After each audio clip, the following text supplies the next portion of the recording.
Double fabric এই জায়গায় দুইটা ফ্যাব্রিক থাকে, একটা ফেসে একটা ব্যাকে। তারপরে ফেস আর ব্যাকের যে দুইটা ফ্যাব্রিক আছে দুইটার মধ্যে স্টিচিং করে জোড়া দেওয়া হয়, জোড়া দিয়ে ডাবল ফ্যাব্রিক তৈরি করে। স্টিচিং এর কিছু নিয়ম আছে, সেলফ স্টিচিং এ ফেস টু ব্যাক একটা, ব্যাক টু ফেস একটা, আর বোথ একটা। বোথ হচ্ছে যে ফেস টু ব্যাক আর ব্যাক টু ফেস দুটোই থাকবে। আগে স্ট্রাকচারটা আকাশে এই জায়গায় ফেসের দিছে 5 up 3 down Z cube, 5 up 3 down Z cube আমরা আঁকলাম। এরপরে ব্যাকের স্ট্রাকচার বলছে 4 আপ 4 ডাউন জেড আঁকার পরে ডাবল ফ্যাব্রিকের মেন স্ট্রাকচারটা আসে এই জায়গায়। এটা হচ্ছে 8/8, এটাও 8/8, তাইলে ওভারঅল রিপিট আসবে হচ্ছে 16/16। এটা কি যোগ করতে হয়? যোগ করতে না, এটা বড় যে রিপিটটা আছে না ওটা ডাবল হয়। বড় যে রিপিট অনেক জায়গায় দুটাই যেহেতু সমান, ওটা বড় না, তাহলে দুটা ডাবল করলে তো সেমই আসে। দুটা ডাবল যদি না হয়, এরা ধর একটা বড় হলো 5 আপ 3 ডাউন, এটা ধর 2 আপ 2 ডাউন, ছোট হয়ে গেল। তাহলে কি করবো, এটার বড় করে এটা 8/8 না, এটার বড় করে 8/8 পর্যন্ত বানাই নিতে হবে, ছোট থাকবে এইভাবে আর কি, বড় রিপিটের ডাবল। এরপরে ফেস ব্যাকের সুতাগুলো, প্রথম ফেস প্রথম back, second face second back, এভাবে ফেস ব্যাক দিয়ে সাজাবো।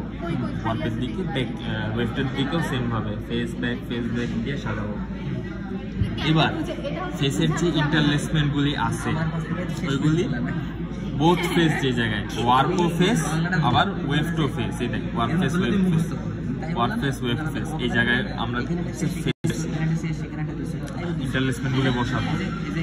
আর ব্যাকের ইন্টারলেসমেন্ট বসাবো বোথ ব্যাক যে জায়গায় আছে। এই যে দেখ, এই জায়গায় ব্যাক ওয়ার্প, কিন্তু ওয়েফট হচ্ছে ফেসের, এই জায়গায় ব্যাকের ইন্টারলেসমেন্ট হবে না। ব্যাকের ইন্টারলেসমেন্ট কই হবে, ব্যাকের ওয়ার্প প্লাস ব্যাকের ফেস, দুইটাই ব্যাক আছে যে জায়গায়, ওই জায়গায়। এখন 5 আপ 3 ডাউন, এই যে ফেসের ফার্স্টেরটা 1 up 2 up 3 up 4 up 5 up, এরপরে 1 ডাউন 2 ডাউন 3 ডাউন। এই জায়গায় কাটা কিন্তু মানে কেটে দিচ্ছে আর কি, ভুল করছিলাম ফার্স্টে, মানে এগুলো জায়গাটা হচ্ছে না, মানে ফাঁকা হচ্ছে, এই জায়গাতে ফাঁকা ডাউন। আচ্ছা হ্যাঁ, এইভাবে এরপরে প্রথমটা ডাউন, এরপরে 5টা দেখ, প্রথম ফেস ওয়ার্পার ওয়েভ দুইটার ক্ষেত্রে প্রথম ফেস ডাউন, তারপরে 1 2 3 4 5 এভাবে ফেস বসাইছি। এরকম করে আমরা ফার্স্টে সব ফেসের গুলি বসাবো। ঠিক আছে, সব ফেসের বসানোর পরে এরপরে হচ্ছে সব ব্যাকের গুলি বসাবো। ঠিক আছে, 4 আপ 4 ডাউন, এই যে দেখ ব্যাকের গুলি তিনটা দিয়ে ইন্ডিকেট করছি।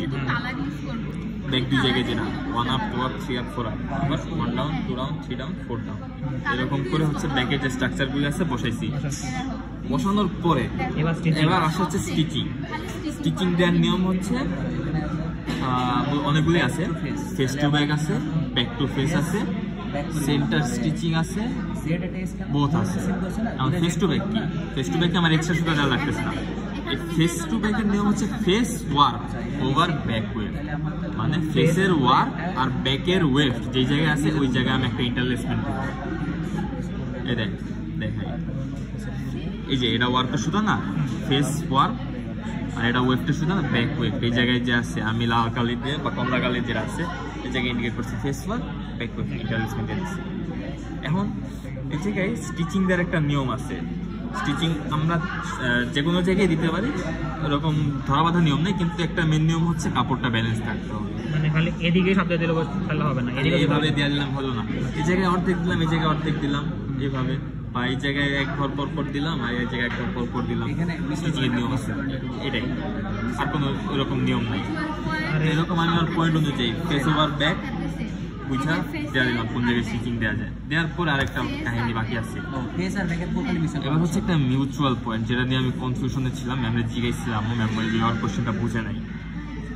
মিউচুয়াল পয়েন্ট কি, আমরা স্টিচিং দিলাম কি ফেস টু ব্যাক না, ফেস টু ব্যাকে ফেস ওভার ব্যাকে একটা স্টিচ দিলাম, দেওয়ার পরে বাকি যে ফেস টু ব্যাক আছে বাকি ওই জায়গায় face work over back wave, সব ক্ষেত্রে ফেস টু ব্যাক স্টিচিং হোক ব্যাক টু ফেস স্টিচিং হোক সব জায়গায় দেখছি মানে এই একটা বাদ দিয়ে বাকিগুলো সবগুলাই।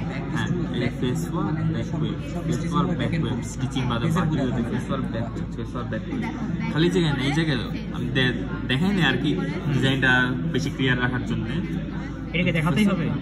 হ্যাঁ, পরীক্ষার খাতায় ম্যাম বলছিল দেখাইতে, আমার ম্যামের কাছে যাইতাম এটার লেগে যে ম্যাম আসলে এই জিনিসটা আপনি বলছিলেন এটা কেমনে কি। এখন ম্যাম যেহেতু টাইম দিতে পারতেছে না, আমি ওই জিনিসটা ক্লিয়ার হইতে পারতেছি না, আজকে ক্লিয়ার হয়ে যাও ভাবতেছি। এটা শেষ, এটা কি ইন্টারনেশনাল করতে হবে আবার দেখাতে হবে ওগুলা? এটা আছে একটা করে দেয় বাকিগুলো